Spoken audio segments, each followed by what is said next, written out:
Hello, bonjour everybody. Thank you for watching my video. Today we'll talk about a kit from Plastic Soldier. It is the German Tiger 1 tank, and the kit numbers is WW2V15017. And on this video we'll do painting and weathering the vehicles.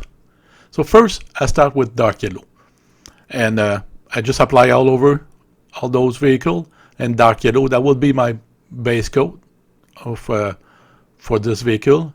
And after that, what I decide to do is to use like a masking gum to place on it, and then I paint it brown, camo brown, if you can say, German camo brown.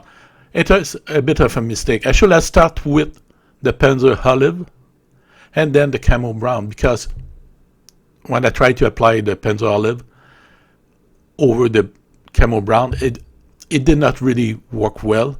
So I had to paint all again dark yellow, let it dry, and then use PANZER olive on the third part. So my suggestion is dark yellow, use those masking, do the PANZER olive, and then mask PANZER olive where you don't want the to keep, and then do the German camo brown.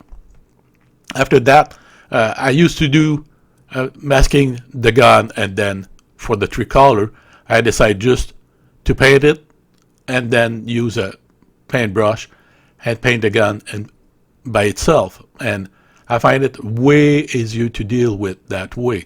It is maybe all PANZER olive, but at the end, while you paint it just with your paintbrush, it provides a better result. And because it's a three-color pattern, I decided to make the three-color pattern dot with the dot pattern that some people saw in 1944 as a camouflage for some German vehicle, as you look at books, history books.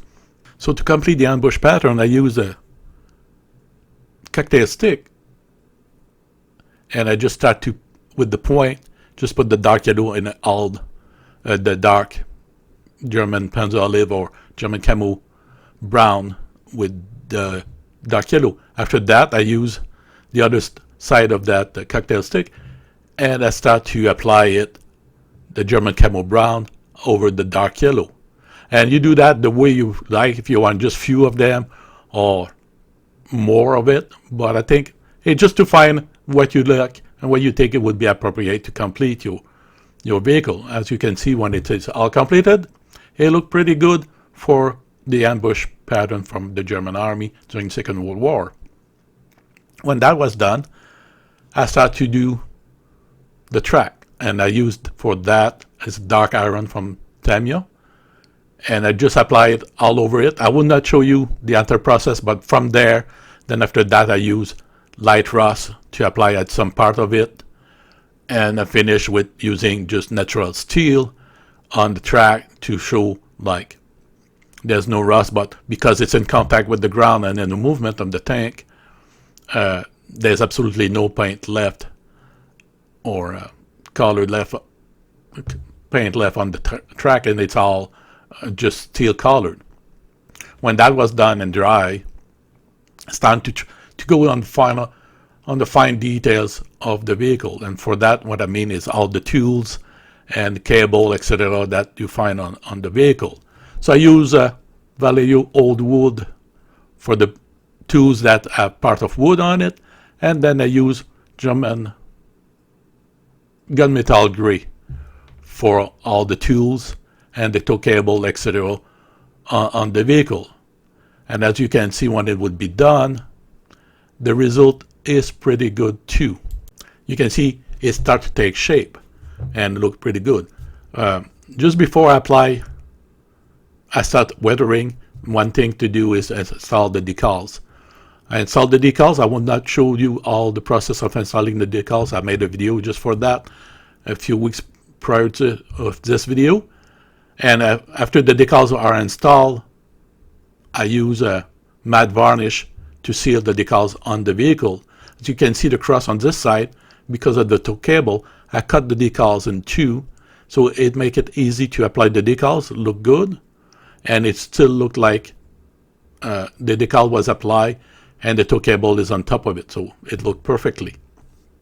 Now that all the decals are applied and happy with this, I start to do the weathering. First I use German gray with a sponge just to mark like scratch on the vehicle or wear and tear of the vehicle.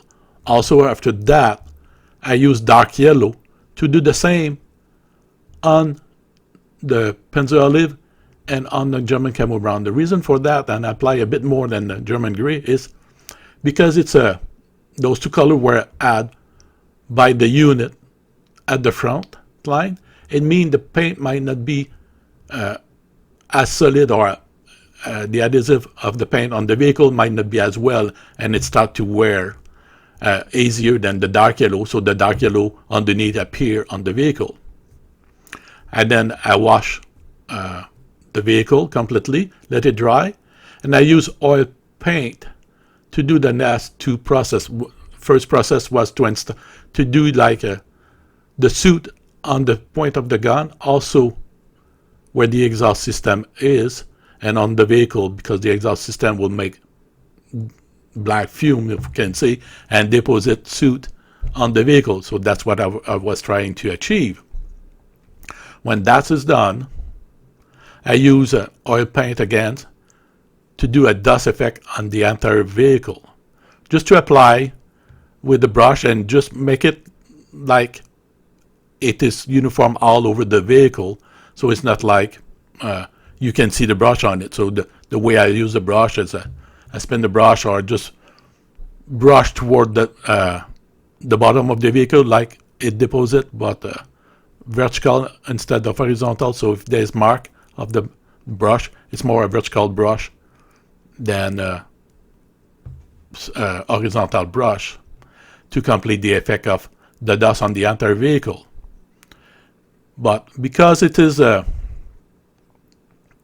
we know that the dust will be thicker in the bottom and go lighter toward the top, what I did is I use another wash effect that is like a light mud to put on the road wheel and the track, and slowly from the front to the back I have some place where there's more dust or more dirt deposit on the vehicle, to show that like in the back it would be more dusty than on top of the vehicle, because the track will create dust in the back of the vehicle, and anybody who drive know that there will be more accumulation of dust in the back of the vehicle. And that completes my video on painting and weathering the Tiger 1 from Plastic Soldier. And I would like just to remind you that in the description below I will place the company name, the paint color, and the paint color numbered will be indicated. So if I forget to mention any of those colors, you will be able to find them there. And I would like to thank you for watching my video. Thank you, and special thanks for those who subscribe to my channel. I really appreciate it. It's really nice to see I have some followers. So thank you for watching. I'll see you soon with my next video. Thank you. Bye-bye.